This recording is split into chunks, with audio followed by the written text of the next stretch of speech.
Thank you for joining us this morning. I know there's some technical difficulties, so thank you for hanging on while we waited for someone to be able to join us so that we could get started. So today we're going to be talking about meth and reframing our language and practices. As we start, just to give you a little bit of information about myself, I do have a master's in counselor education, doctorate in counseling psychology. I am an associate professor and academic operations director at Hazel and Betty Ford Grad School. We teach counselors, master's level counselors who are able to get licensed as addiction counselors and mental health counselors both. And I also serve in roles as an adjunct professor for other universities and have been an independent contractor a number of times for Cengage. I hear people joining. When you join, if you could mute yourself right away, that would be wonderful. Once you're on, awesome, thank you. So I also am licensed in Wisconsin and Minnesota and am approved clinical supervisor nationally. So I do supervision as well with students. So again, for those who are just joining, Dr. Amy Evans here, and apologize for the late start of this meeting with some technical difficulties related to getting the room started for us from the other end.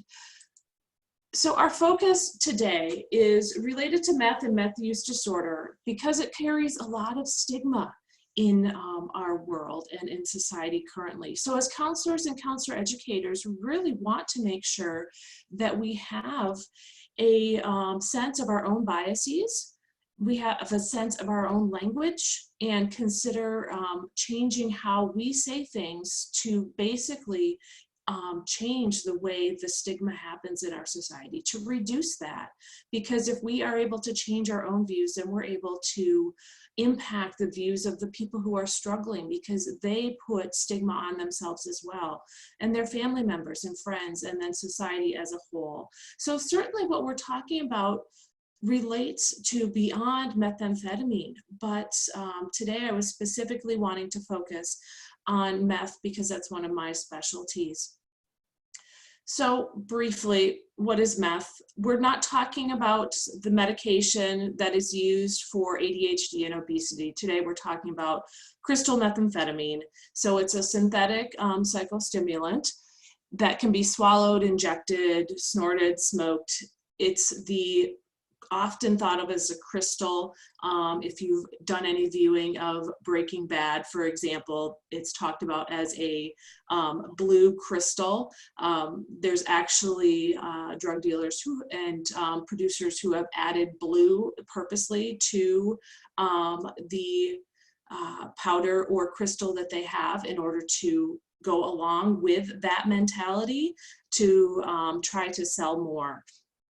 So here's just a visual of all of the different slang terms that have come up with meth over the years. This is not all inclusive, but it just gives you a sense of all the different words that are used out there. So certainly, even just looking at this visual here, there's certainly stigma that could be related to any one of these words that come up as people describe meth.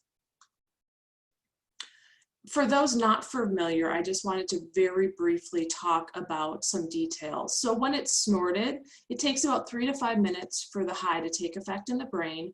When it's smoked, it's much quicker, less than 10 seconds. Injecting is less than 20 seconds for it to reach the brain, and swallowing takes about 20 to 30 minutes.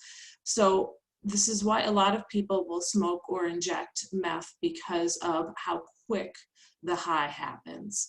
And certainly part of what happens with meth is that people will keep binging for days to try to keep that high going, to reduce that impact of withdrawal symptoms. Briefly, meth history. It was originally synthesized in 1893. It was similar to amphetamine, which was synthesized shortly before that. And keep in mind that for a while, meth used not only by our military, but factories in Japan. World War II, it's often thought of as something that was used primarily by German soldiers, but no, it was used by our soldiers as well.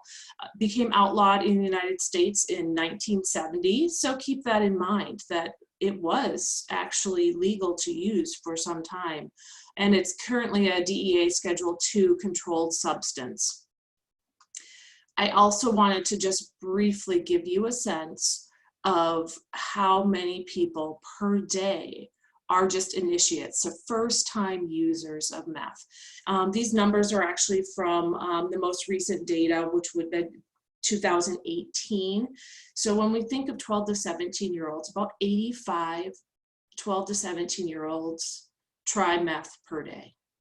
In our current circumstances, they probably don't have as much access as usual, but based on typical world conditions, that's how frequently something that this age group would be trying meth. So 18 to 25-year-olds, there's more in this age range, about 186 per day. And then when we consider age 26 and up, about 290 individuals per day trying meth for the first time. What would be wonderful if we could get rid of all of those numbers completely so that people were not trying meth at all, because meth impacts a lot. There's overdose deaths that happen across our nation and across the world for sure, but our nation is certainly high in the methamphetamine use at present. We don't have as high a use as meth as there is of opioids or alcohol, but it is up there enough so that Congress is starting to talk about taking action related to the meth problems that are continuing, that cycle around every number of years. As you look at this visual, you can see that certain regions of our country have a higher incidence of overdose deaths. So the West Coast has just been impacted more long-term related to meth. So depending on where you reside, you can get a sense of the typical death rate per 100,000 individuals. Overall, the US death rate is 2.9 per 100,000 individuals. Let's see if I can get this video to play, because in my Zoom it will, but there we go. Okay, hopefully you'll be able to see this on your end. I just want to show this, it's brief.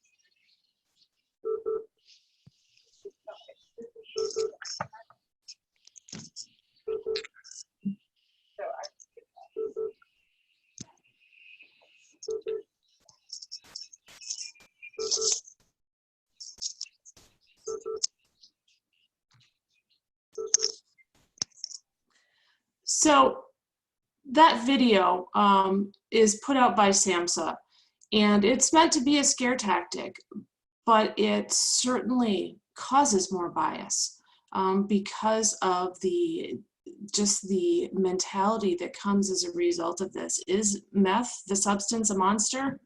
Absolutely.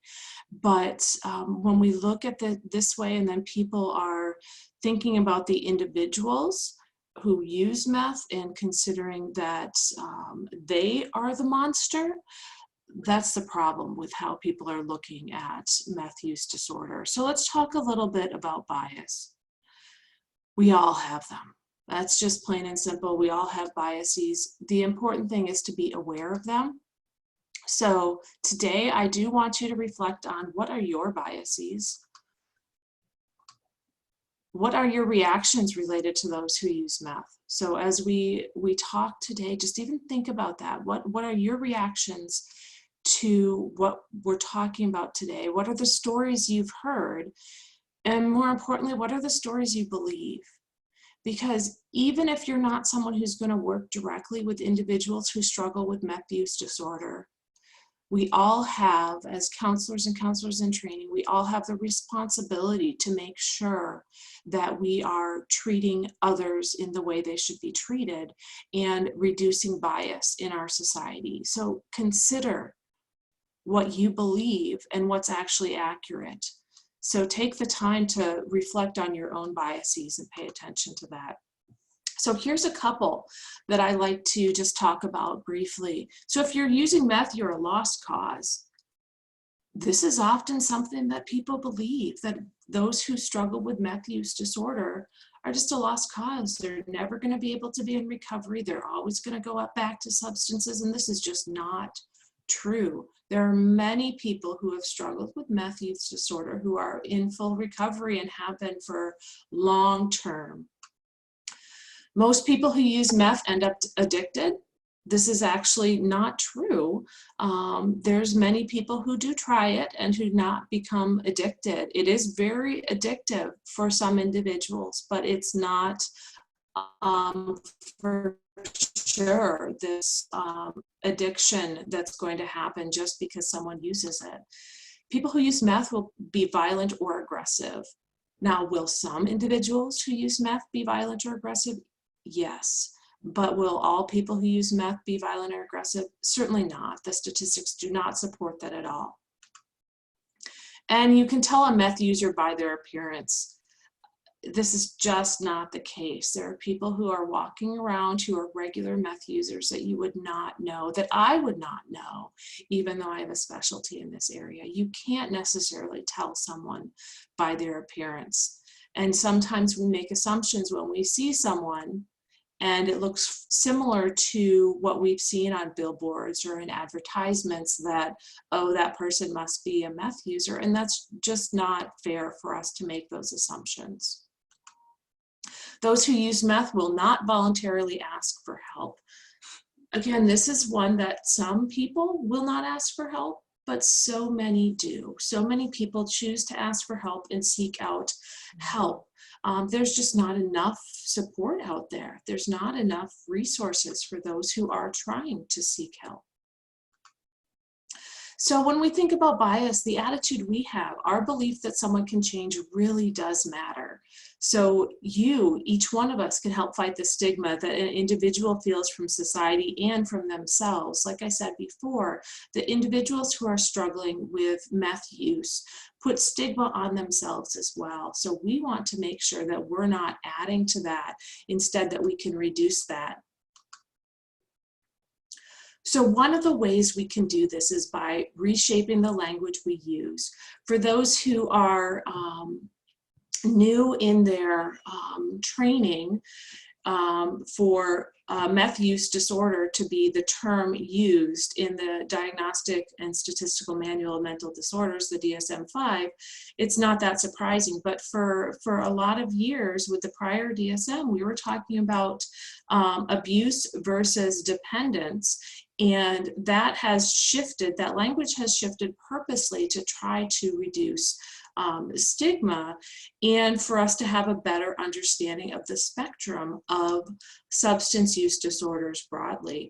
So if we can use the proper terminology, methamphetamine use disorder, that is important, but also to remember that is a spectrum that is between 2 and 11 different criteria in the DSM-5 that result in a diagnosis. So someone could get a diagnosis of meth use disorder with only 2 of the criteria. That is going to be a very different picture, very different clinical picture than someone who has all 11 criteria. So we need to keep that in mind.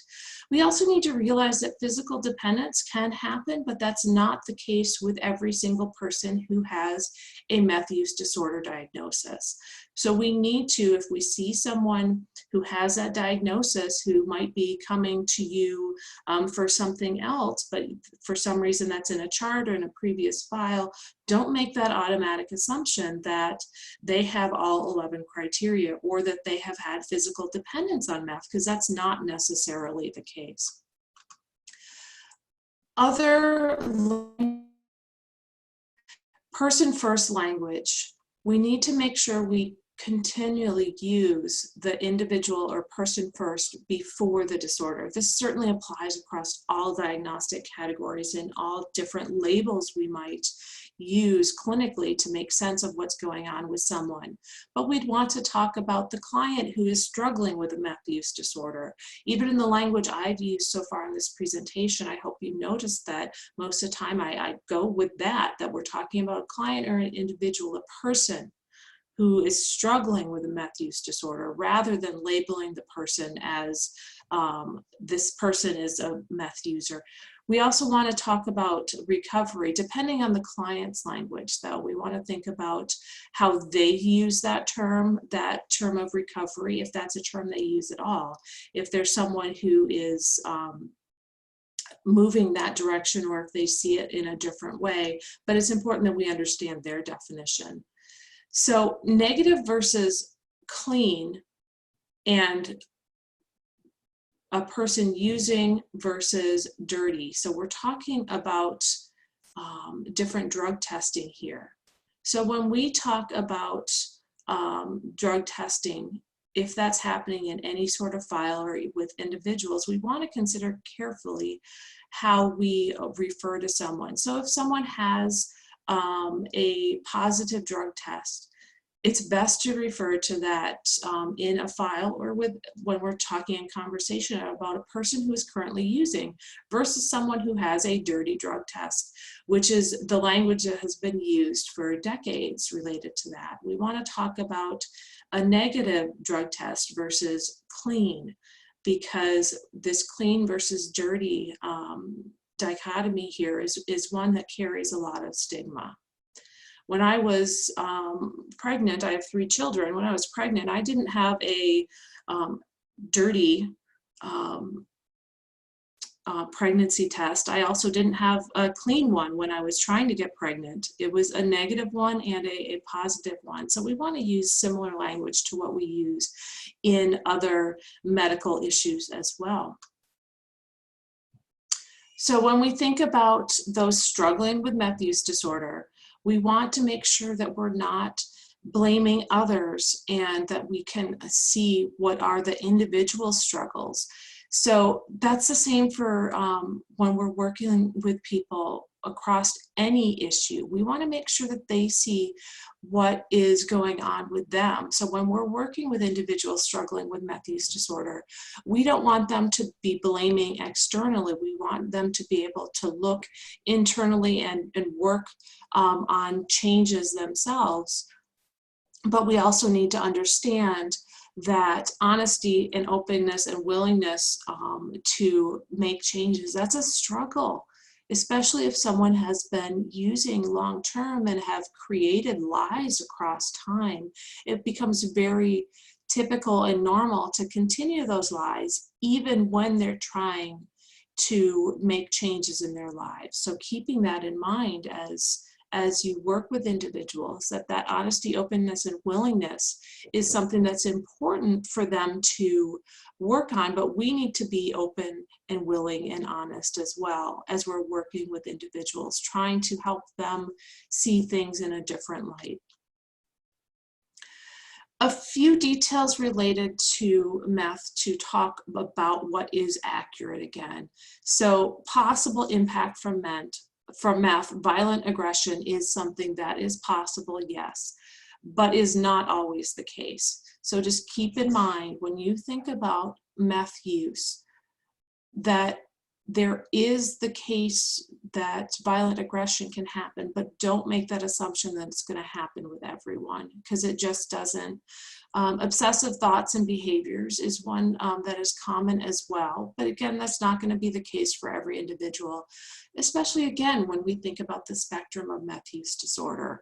When we're thinking 2 criteria up to 11, there's very, very different impact on individuals. Psychosis is certainly a concern that can last months or years. But again, this depends on the individual. Some individuals will struggle with extreme paranoia and delusions and the hallucinations with as if there's bugs crawling on their skin. Some will, but not everyone will. And we have to keep that in mind when we're working with individuals, that if we have that sense that this is automatically that what's going to happen with everyone who struggles with meth use, then we need to keep that in check and realize it's not the case for everyone. So the mental health impact of methamphetamine, certainly. The phone number, which one it is, so I can go get my stuff. I'm not sure. I muted them. Thank you. I'm not sure what that was. So the mental health impact of methamphetamine. So it is common to have depression and mood disorders along with meth use, even if they were not existent before, because of the major impact on dopamine in the brain. So this is common. Again, it's not going to happen with absolutely everyone, but it's very common, as well as anxiety, ADHD, and at times psychosis. So keep in mind that yes, these are concerns that people might come to you with, even if you're not someone who is going to work directly with substance use disorders. There are individuals who will come to you with these mental health concerns, and you always need to screen for substance use disorders as well, keeping in mind that not everyone's going to be honest with you about the history of use. A little bit is based on recent research. You can see the citation for this research down below. This is from last year. So the earlier initiation of use, there is the greater severity potential that will happen for psychosis. So younger individuals are more likely to develop psychosis over time, especially if their duration of use continues along for a long period of time. But keep in mind with psychosis that it is typically less severe with the paranoia and the other negative symptoms as compared to schizophrenia.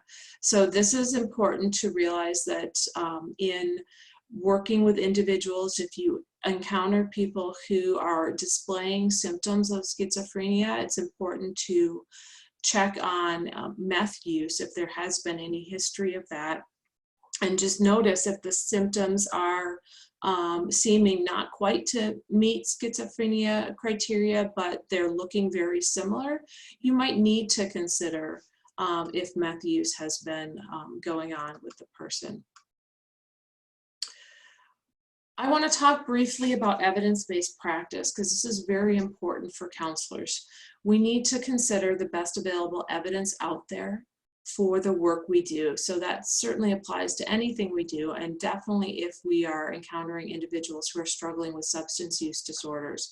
So we need to understand the research that's out there. That includes related to what is best practice to use with individuals when we are treating them, but also to understand the research on the substances. When I first started to research meth quite a while ago, the research was very different than what it is now. So understanding the clinical picture of what meth use looks like and the impact, it's very important to stay up on the research when you are working with an individual who is struggling with any type of disorder, for sure. We need to be able to look at the best available evidence that's out there at present, but then we use our clinical expertise and experience to determine what it is that we are going to do with an individual. If it's cognitive behavioral therapy, if it's motivational interviewing, and so forth.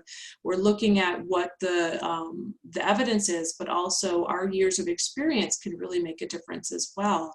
For those who don't have a lot of experience, then we often need to turn to others to help with that experience through consultation and supervision to help us figure out what's going to make sense with the individual we're working with. But keep in mind, to do evidence-based practice, we have to understand the client's preferences, their culture, their values, and their expectations. We can influence their expectations by providing them hope, but we have to pay attention to our own mentality, our own sense of whether or not we have hope that the individual can change. And that's why when we think about what we've talked about so far, that's why it's so important to pay attention to our own biases, so that if we encounter someone who has a history of meth use disorder or currently is using, that we don't automatically think that there's no hope for them, that they're not going to be able to get the help they need and make changes. We need to pay attention to our own expectations so that we can influence their expectations if they're having that fear that there's not going to be any hope for them. We want to make sure they realize there is hope for recovery. I think it's to consider the stages of change. So for those who are not familiar with the stages, they come from Prochaska and DiClemente's work that started in the 1970s. And we need to consider where someone's at when we're encountering them. So for some, they might be in pre-contemplation where they're not ready to consider change at all. Maybe they're currently using meth and they have no desire to change that. That's not fitting with who they are right now. We might want to help them see how that meth use doesn't fit with their current values and help move them towards getting ready for change. We might have certain individuals we're encountering where they are in preparation, where they're getting ready to make significant changes but haven't taken significant steps yet. And then we have some individuals we might encounter who have done significant work. It doesn't mean that there's not times that they struggle with returning to use. There might be times that they in typical old language would be relapse. The preferred language to reduce stigma is returning to use. So we might have individuals who return to use but then can jump back into the action stage.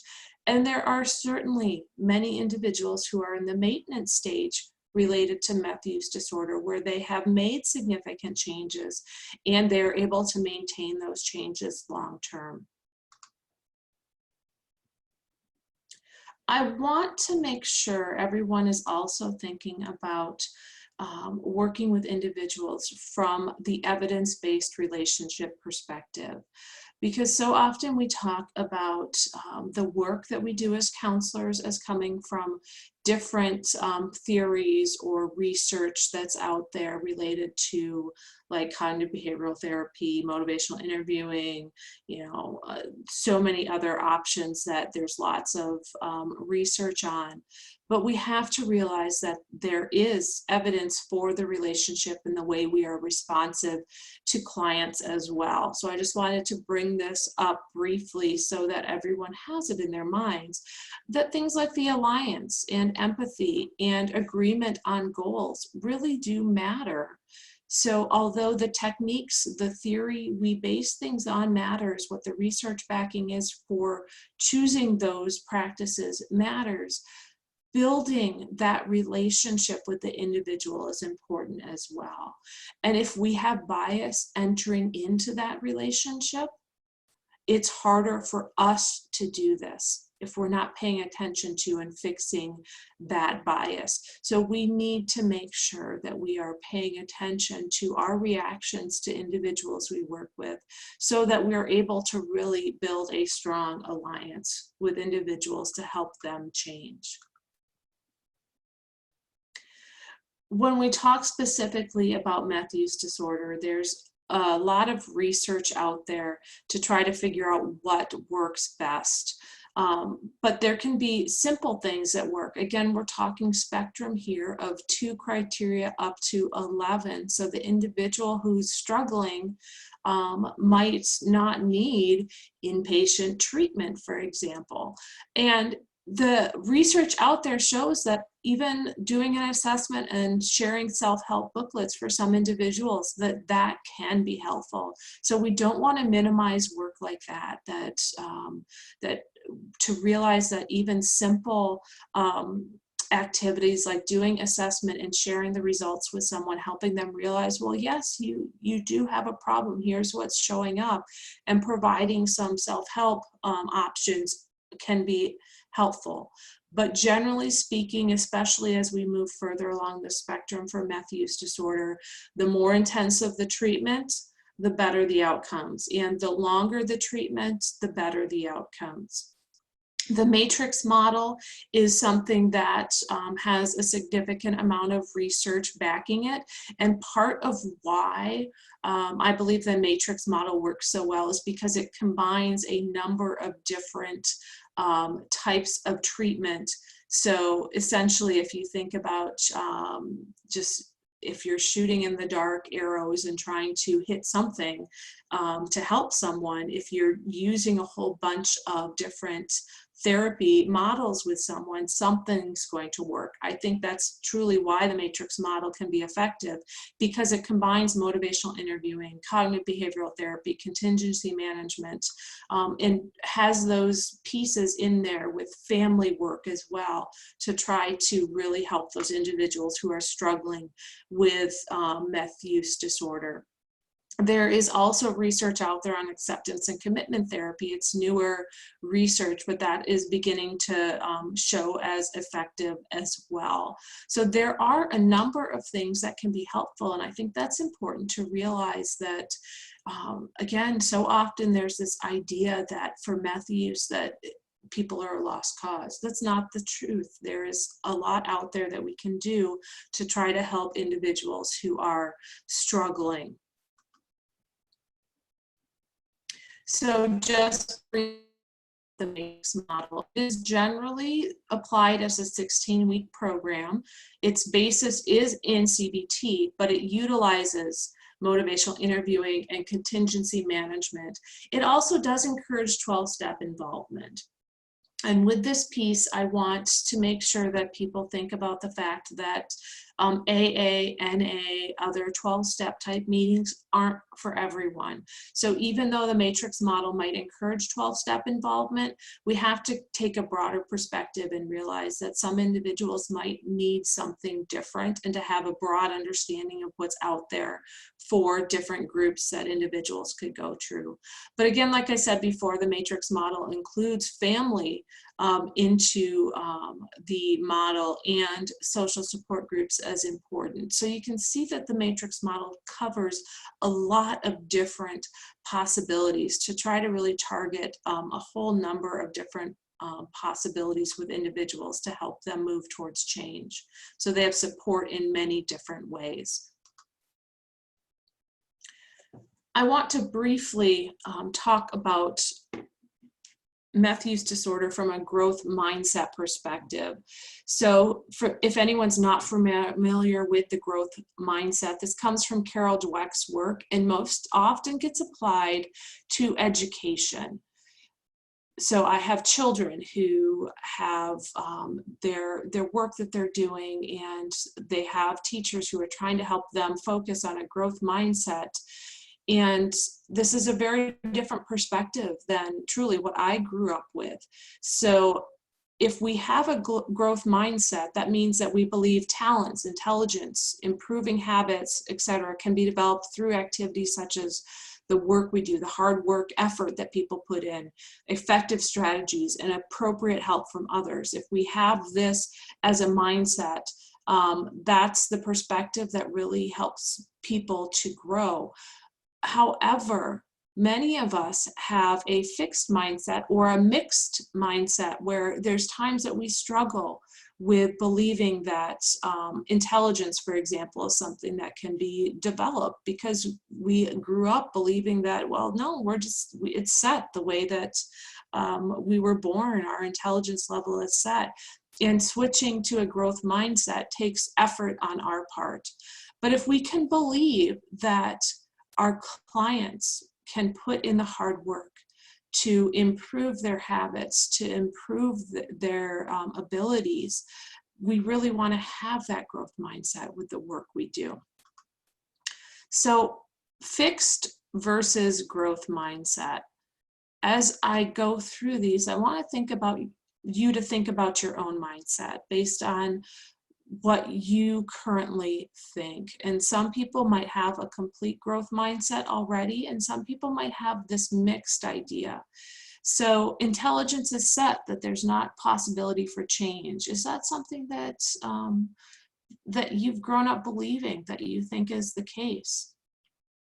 Abilities being set that there's no possibility for change, versus the abilities being able to grow through effort would be our growth mindset instead. So with children, there might be things that they tell themselves like, I'm just not good at math. A growth mindset, teaching them to have a growth mindset, would be helping them to be able to say things like, math was tough at first when I first encountered it, but now I've worked really hard and I'm better at addition. So the language, the way we talk with children, because of the work that Carol Dweck has done, helps us to try to shift the way they think and talk about things themselves. So we can do this with individuals who have who are struggling with meth use as well. So certainly we could encounter individuals who say, I'm just not good at recovery. I just can't do recovery in this way, or struggle with other self-talk in that way, versus trying to help them see that I can develop and can see recovery as a process. So helping individuals to gain motivation by having a growth mindset is something that we can truly help them do. So about evidence-based practices, the first thing we need to do is really understand our own attitude, our own biases, our perspective on the individual we're working with. But we do need to consider their attitude as well. What are the biases they're holding about themselves? What do we need to help them do related to that? And then we can consider their stage of change, where they're on that spectrum, and also consider where they're on the continuum of meth use disorder, so that we're not making assumptions about their level of struggle. We need to understand from their perspective, from their struggle, what is it that they need help with.